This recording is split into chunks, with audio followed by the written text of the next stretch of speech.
membres du gouvernement étaient face à la presse nationale et internationale. Il s'agit du ministre d'État, ministre des Affaires étrangères, porte-parole du gouvernement Abdraman Koulamalla, du ministre d'État, ministre de l'administration Liman Mahamat, du ministre de la Santé publique Dr Abdelmajid Abderrahim Mohamed, du ministre des Armées, des anciens combattants et victimes des guerres, le général Issa Kamaloua Djamous, du ministre de la Sécurité publique Sharfadjin Mohamed Margui et du ministre de la Communication Boukar Michel. Une rencontre d'échange pour éclairer les médias sur l'incendie au camp de la réserve stratégique survenu tard dans la nuit du 18 au 19 juin 2024, si à Goudji dans le 10e arrondissement. Le gouvernement tient à être le plus transparent possible dans cette affaire. C'est pour ça que vous avez un panel important des membres du gouvernement. Un incendie de grandes ampleurs qui a causé de nombreuses pertes en vies humaines et plusieurs blessés. Le ministre de la Santé publique, Abdelmajid Abderrahim Mohamed, fait le bilan.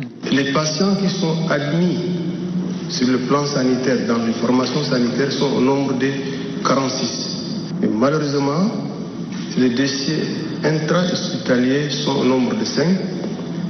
Et les décès dans les communautés, c'est au nombre de 4. Donc en gros, il y a 9 décès. Et 46 patients qui sont totalement pris en charge. Aussitôt signalé, les forces de l'ordre et de sécurité ont été mobilisées pour maîtriser la situation. Annonce faite lors de cette conférence par le ministre des Armées Issa Kamaloua Djamous, qui s'est fait compléter par son collègue de la sécurité publique, Sharfadjin Mohamed Margui. Un incident très très malheureux pour notre pays. Et je pense que nous prenons nos dispositions pour que dorénavant, on va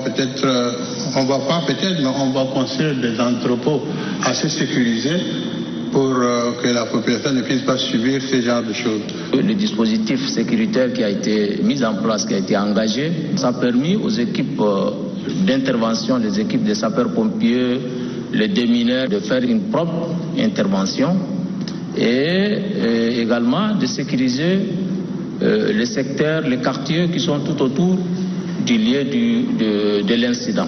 Le ministre d'État, ministre de l'administration, Liman Mohamed, quant à lui, a informé qu'une enquête est ouverte sur l'origine de l'incendie afin que toutes les dispositions requises soient prises par le gouvernement. Ce que nous pouvons quand même donc remarquer, c'est la coordination efficace de la gestion donc, de ces opérations qui a été donc assurée. Et s'agissant notamment de l'intervention prompte des sapeurs-pompiers, les services des sapeurs-pompiers donc de la capitale, les services donc de déminage, ont remarquablement donc fait face à ces sinistres qui pouvaient quand même effrayer, mais les soldats donc du feu ont travaillé donc toute la nuit pour essayer de faire face à ces sinistres. Au petit matin, tout est rentré donc dans l'ordre, la zone est circonscrite et nous sommes à une phase où nous sommes en train de pouvoir donc mieux nous organiser pour que les enquêtes qui sont prescrites puissent quand même donc nous déterminer donc l'origine et prendre des dispositions pour que cela ne se reproduise pas. Pour la gestion des conséquences de cet incendie, le ministre de la Communication, Boukar Michel, a laissé entendre qu'une équipe de veille a été mise sur pied. Cette équipe est à pied d'œuvre pour ne restituer que les faits qui sont avérés. Et dans la transparence, un ordre communicationnel très positif. Les questions posées par les hommes des médias, à savoir l'accompagnement psychologique des blessés, la délocalisation des camps hors des villes, les membres du gouvernement affirment mettre en œuvre des stratégies solides pour déterminer les circonstances de la survenue de cet incendie dans les prochaines heures. Des réflexions sont en cours pour éviter une répétition de ce genre de drame, d'après les ministres devant les journalistes.